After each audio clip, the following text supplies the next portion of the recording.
Shalom saudara yang dikasihi oleh Tuhan Yesus, puji Tuhan. Saya bersyukur hari ini bisa kembali beribadah bersama-sama dengan jemaat GB Immanuel yang saya layani setelah saya miss 2 Sunday, tidak bisa beribadah bersama-sama karena berlibur di Indonesia. Saya bersyukur untuk semua yang sudah Tuhan kerjakan dalam hidup saya dan juga untuk pelayanan. Dan saya bersyukur juga saudara tetap setia beribadah dan melayani di sepanjang saya tidak ada di gereja. Dan saya bersyukur Tuhan senantiasa melindungi kita semua, anak-anaknya yang Tuhan kasihi. Pada hari ini dalam renungan malam seperti biasa saya menemani saudara sebelum saudara tidur untuk kita bisa memenuhi hati dan pikiran kita dengan firman Tuhan sehingga kita bisa menjadi pribadi yang lebih baik lagi, sekaligus juga kita makin mengerti firman Tuhan yang tidak berubah dahulu sekarang sampai selama-lamanya. Tuhan Yesus berkata, langit dan bumi akan berlalu tapi perkataanku akan tetap tinggal diam. Kiranya renungan yang saya bagikan ini menjadi berkat, dan hari ini kita belajar sama-sama dari perkataan Paulus dan Barnabas yang waktu itu melayani dari Antiokhia, lalu mereka pergi ke Pisidia. Mereka memberitakan Injil di sana dan banyak orang-orang Yahudi itu iri sehingga Paulus menyatakan bahwa keselamatan itu sekarang juga terbuka bagi bangsa-bangsa lain.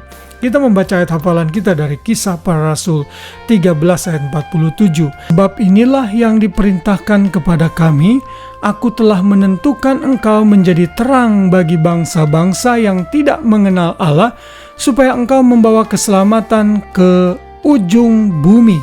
Paulus dan Barnabas sadar bahwa keselamatan itu tidak hanya untuk orang Yahudi saja, tetapi juga untuk orang-orang non-Yahudi.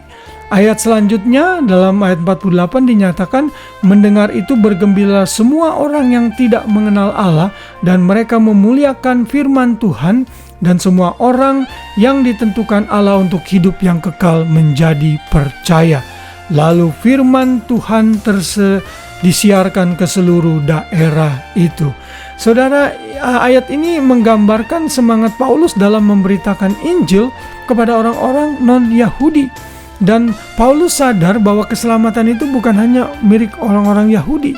Saudara, orang Yahudi itu terjerat dengan keagamawian mereka, sehingga mereka berusaha menyelamatkan diri mereka dengan melakukan adat istiadat dan ritual Yudaisme, termasuk melakukan hukum Taurat.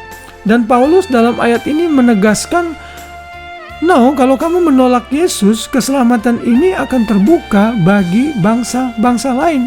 Itu ada dalam ayat 46, saya bacakan. Tetapi dengan berani Paulus dan Barnabas berkata, memang kepada kamulah firman Allah harus diberitakan lebih dahulu. Ya, jadi Yahudi itu memang prioritas utama.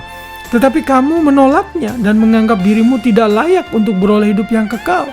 Karena itu kami berpaling kepada bangsa-bangsa lain.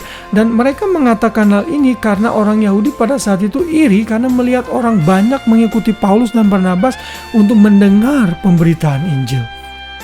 Kita bersyukur sebagai orang Indonesia, kita diselamatkan karena iman kepada Kristus melalui pelayanan Paulus dan terus berkembang sampai Injil itu sampai ke Indonesia. Saya for some reason tidak tahu mama saya bisa terima Yesus, lalu membawa kami anak-anak ke Sunday School untuk menerima Yesus, dan sampai besar akhirnya saya secara pribadi percaya dan bahkan menjadi hamba Tuhan. Saudara, keselamatan itu sekarang terbuka kepada semua orang. Bahkan saat kita beribadah di dunia ini, saya sudah sempat beberapa kali beribadah di luar negeri, di gereja yang ada di tempat saya waktu itu holiday. Saya merasakan hadirat Tuhan yang sama karena kita memiliki juru selamat yang sama. Apa yang Paulus nyatakan dan juga contohkan juga dengan Barnabas menjadi teladan bagi kita, untuk kita juga mulai keluar memberitakan Injil, bukan hanya untuk lingkungan orang terdekat kita, tapi juga kepada teman-teman kita, customer kita, bahkan orang-orang lain yang mungkin kita tidak pikirkan sebelumnya. minta Tuhan untuk membukakan jalan agar kita bisa memberitakan Injil. Saya percaya pengabaran Injil yang efektif itu adalah melalui pertemanan. Ya, kita memang bisa mengabarkan Injil dengan berbagai macam metode. Bisa dengan penginjilan massal, bisa dengan traktat, bisa dengan media seperti ini. Tapi persahabatan itu penting, karena persahabatan itu pertemuannya tuh intens. Lalu kita bisa bercakap-cakap menggunakan situasi sehari-hari untuk memberitakan Injil. Dan saya berdoa agar kita semua tetap semangat dan mengambil setiap kesempatan untuk menyatakan kebenaran. Regardless apakah orang itu mau atau terima atau tidak, seperti saya katakan dalam renungan sebelumnya, kita serahkan itu dalam tangan Tuhan, karena Roh Kudus yang mampu mengubahkan hati orang. Namun hari ini kita diingatkan lagi, ingat bahwa keselamatan itu sekarang terbuka kepada setiap orang, pertama-tama orang Yahudi, lalu orang non-Yahudi. Dua institusi ini bergabung, Yahudi dan non-Yahudi, masuk dalam satu institusi dan organisme gereja, di mana orang percaya sama-sama menyembah Tuhan yang sama, karena Yesus sudah mati bangkit menyelamatkan manusia dari dosa. Haleluya, biar firman Tuhan ini kembali dan terus mengingatkan kita untuk selalu rajin memberitakan Injil kepada sebanyak mungkin orang. Selamat malam, selamat beristirahat. Biarlah damai Kristus memerintah hati kita semua, dan besok pagi kita bangun dengan tubuh, jiwa, raga yang sehat, dengan rahmat baru, dengan rahmat Tuhan yang selalu baru tiap pagi.